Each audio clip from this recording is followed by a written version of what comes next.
Hi friends, welcome back to Binginapalli family. ఈరోజు నేను ఒక చిన్న హోమ్ రెమెడీ మీకు షేర్ చేయాలనుకుంటున్నాను.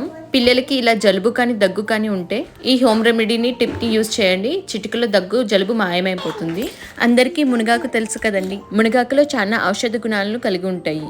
ఇంకా మునగాకు ఆరోగ్యానికి చాలా మంచిది కూడా. అలాంటి మునగాకుతోటి మనం కాఫ్ ఇంకా కోల్డ్ ఎలా ఇంట్లోనే తగ్గించుకోవాలో చూద్దాం. మునగాకుని తీసుకొని రోట్లో వేసుకొని దంచుకొని కొంచెం సున్నం యాడ్ చేసుకోవాలి.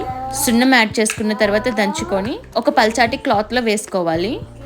తర్వాత దాంట్లో ఉన్న నీరంతా ఒక గెట్టిలోకి తీసుకొని ఇలా స్టవ్ మీద చిక్కగా వచ్చేటట్టు వేడి చేసుకోవాలి. ఇలా కొంచెం చిక్కబడ్డ తర్వాత స్టవ్ ఆపేసుకోవాలి. పిల్లలు ఎవరికైతే జలుబు దగ్గు ఉంటుందో ఇలా థ్రోట్ దగ్గర అప్లై చేస్తే 2 డేస్లోనే కాఫ్ ఇంకా కోల్డ్ తగ్గిపోతాయి. మీకు కానీ ఈ హోమ్ రెమెడీ నచ్చినట్లయితే వీడియోని లైక్ చేయండి, షేర్ చేయండి అండ్ సబ్స్క్రైబ్ చేయడం మాత్రం మర్చిపోకండి.